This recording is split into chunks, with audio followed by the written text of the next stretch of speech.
De este y otros temas, saludo a Juan Becerra Costa, periodista, conductor de Informe Capital, Capital 21, canal de la Ciudad de México. Te saludo con mucho gusto, Juan, ¿cómo te va? ¿Cómo estás, Vicente? Qué gusto saludarte, te mando un abrazo a ti y a todo el auditorio que nos hace el favor de acompañarnos esta tarde. ¿Cómo te va, Vicente? ¿Qué hay de nuevo? ¿Cómo ves a los periodistas que se quieren meter, bueno, más bien a los pseudo periodistas que se quieren meter en la misma canasta de quienes informamos? Pues haciendo de tripas corazón, mi querido Juan, recordando las defensas de Marín y de Ciro Gómez Leiva de la verdad histórica, viendo cómo con tal irresponsabilidad y falta de ética se informa de un tiroteo que no es tiroteo, y si te equivocas, pues te disculpas, pero hay muchos a los que les vale gorro porque no respetan a sus audiencias, y luego esto de la mañanera, no, pues ayúdame. Oye, sus jefes, ¿no, Vicente? Uno se pone a preguntar, bueno, ya se le... Porque una cosa es que se te vaya la nota, que se te caliente el dedo a la hora de tuitear, que no debería suceder, porque como tú lo haces, y lo hacemos los periodistas, pues no difundimos información que no hayamos confirmado, reconfirmado con 1, 2, 3, y las fuentes que se requieran hasta que sea refutable.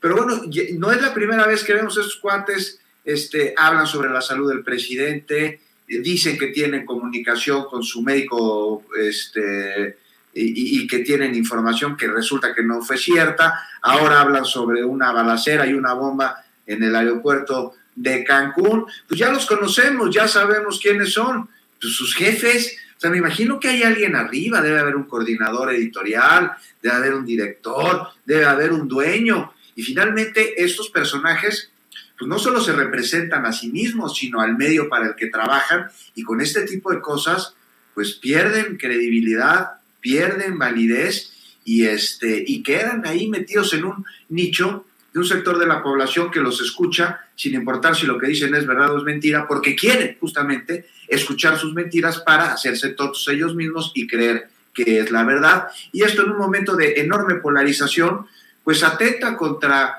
el principal compromiso de un medio de comunicación, que es justo el de informar. Todo lo demás debe ser secundario, Vicente. Así que vivimos un momento muy interesante en cuanto a medios de comunicación se refiere en el país, un tiempo inédito, en donde, como dijo el presidente claramente, y no le pueden refutar esto, Vicente, no hay censura. Si hubiera censura no podrían estar diciendo sus barbaridades.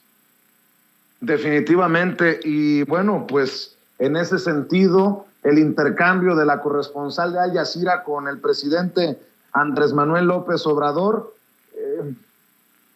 la corresponsal como llevando el tema que está mal que el presidente le responda a esos que tergiversan, que mienten, y que la hacen de mercenarios desde los medios de comunicación porque el presidente genera violencia. Bueno, lo hacen como pregunta, pero eso es lo que deja sobre la mesa. Deja muchísimo sobre la mesa, porque ya lo decía por ahí Raúl Olmos, ¿no? Me parece, es que ya tengo colegas periodistas que ya no hacen investigaciones porque tienen miedo de ser señalados desde la máxima tribuna. No, pues si dicen verdades no van a ser señalados los que dicen mentira. Entonces, que están muy preocupados de mentir y que se les haga ver que son una bola de mitómanos que están demeritando el oficio del periodista. No, lo que estamos viendo aquí se llama derecho de réplica, y es precisamente un ejercicio de comunicación social, de comunicación política, de información.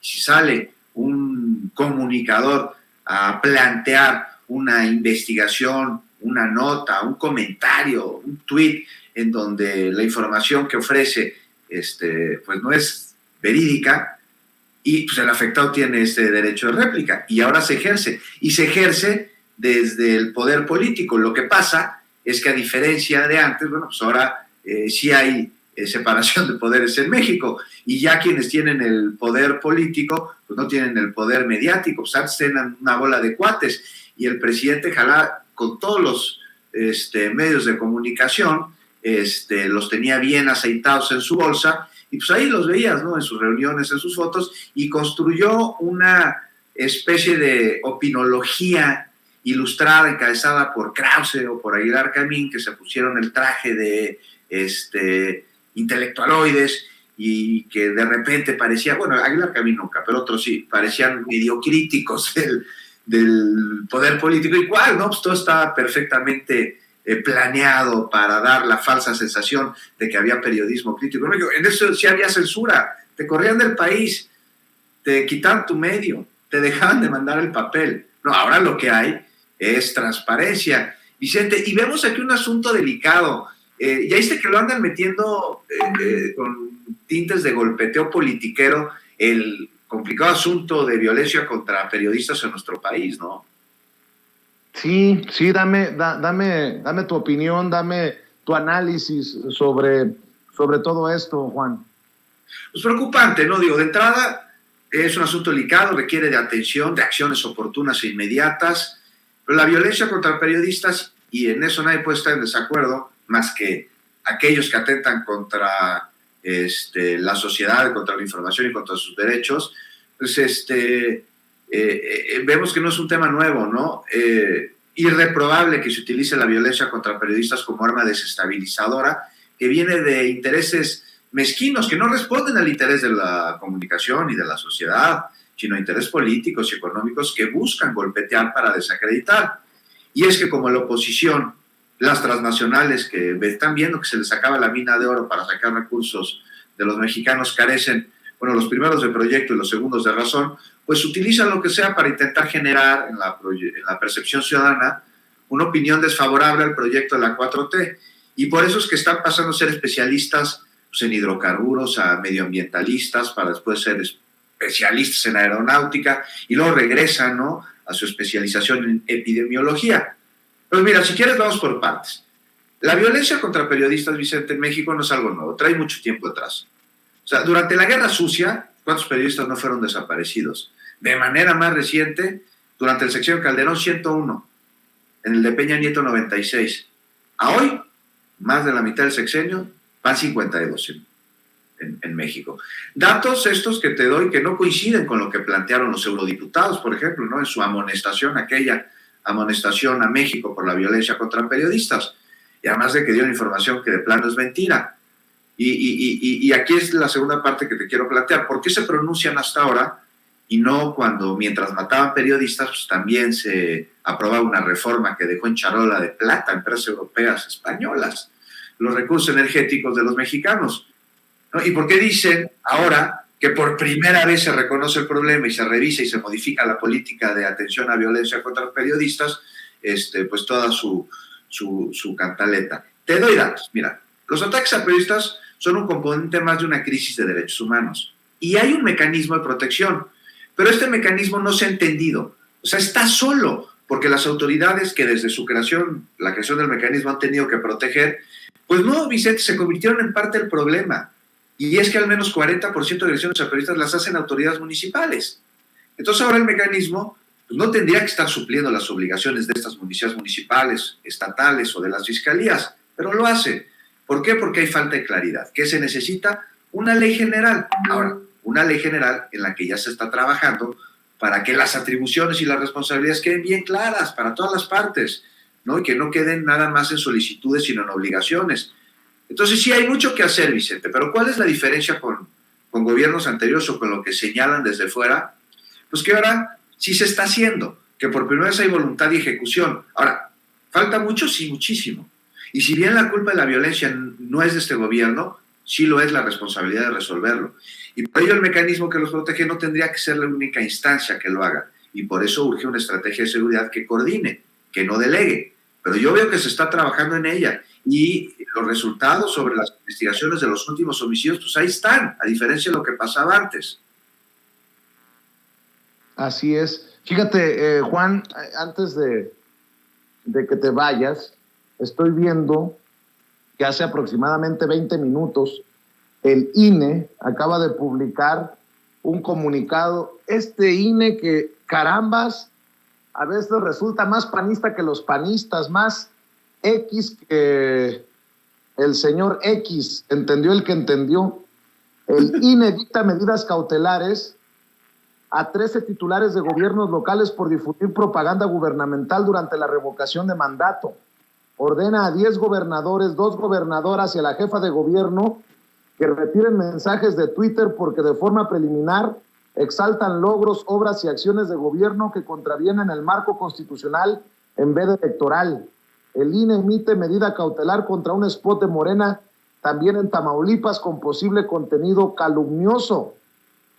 La Comisión de Quejas y Denuncias del Instituto Nacional Electoral, en donde está Ciro Murayama, ordena procedente la medida cautelar solicitada por Movimiento Ciudadano en contra de la jefa de gobierno de la Ciudad de México y de titulares de poderes ejecutivos de los estados de Baja California Sur, Campeche, Chiapas, Colima, Guerrero, Michoacán, Morelos, Nayarit, Puebla, San Luis Potosí, Sinaloa, Sonora, Tabasco, Tlaxcala, Veracruz y Zacatecas, por diversas publicaciones en sus cuentas de Twitter alusivas a propaganda gubernamental y promoción personalizada durante el proceso de revocación de mandato, periodo prohibido para hacerlo.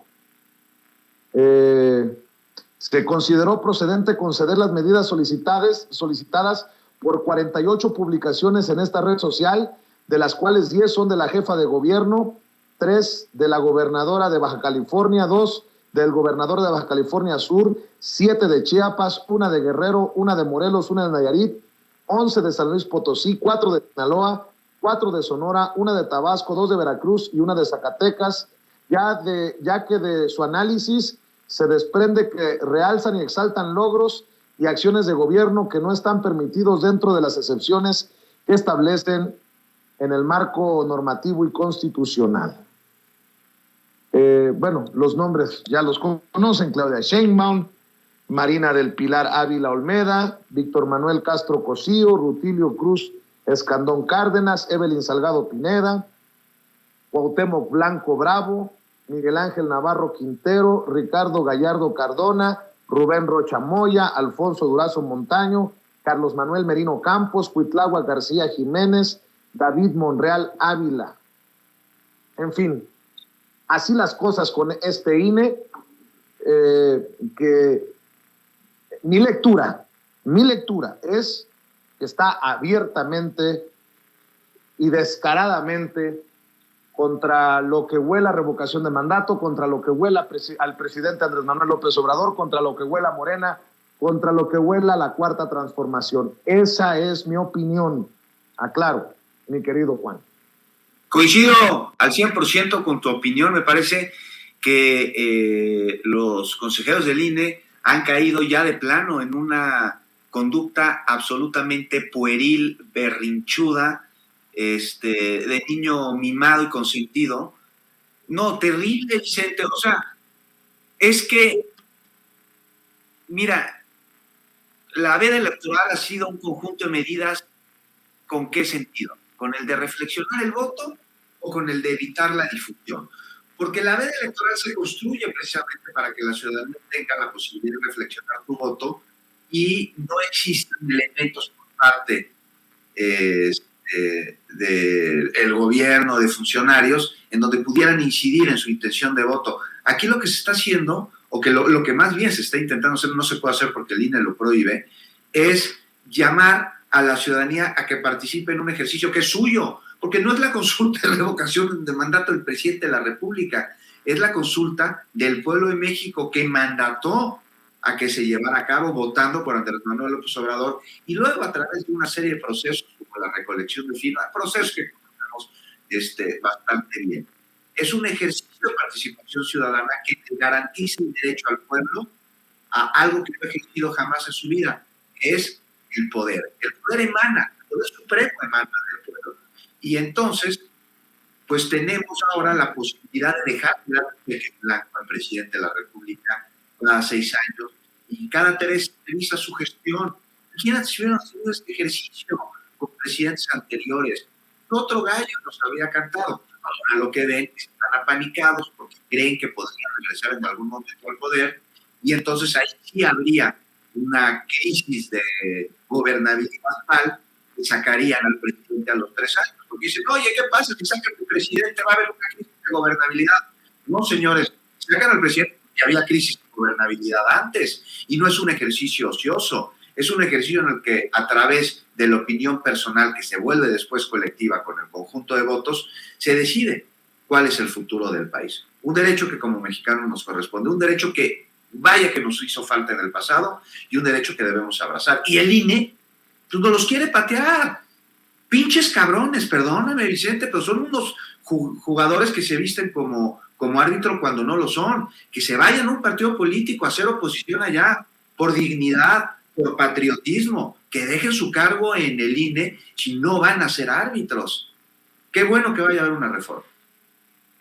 Así es, pues mi querido Juan, por tu sinceridad, por tu generosidad, por tu convicción de siempre hablar con la verdad, te agradecemos aquí en Sin Censura e invitamos a la gente, a las miles de personas, por ahí de 15,000 personas que siguen conectadas en este momento en nuestra transmisión en vivo y en directo, para que también sigan la transmisión del informativo en Capital 21, que te sigan en redes sociales, que te lean en la jornada, querido Juan. Así es, querido Vicente, muchas gracias por la generosidad. Los esperamos, mi compañera Azul y yo, a las 9 de la noche en Informe Capital, en Capital 21. Los invito a leer mi colaboración, mi artículo en la jornada el próximo domingo. Y pues ahí en redes sociales, pues ahí dando lata, Vicente, como tú bien sabes.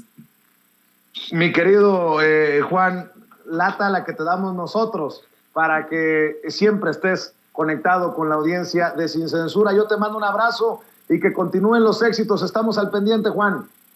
Abrazo a ti, Vicente. Muchas gracias de nuevo y un abrazo a todo el auditorio. Claro que sí. Buenas tardes.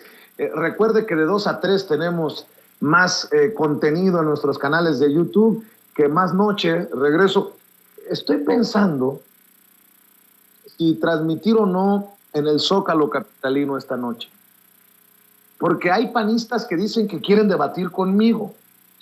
Voy a mandarles un mensaje y en un descuido hacemos el debate cara a cara, frente a frente, y no a través de Zoom ni de otros sistemas para evitar que el audio...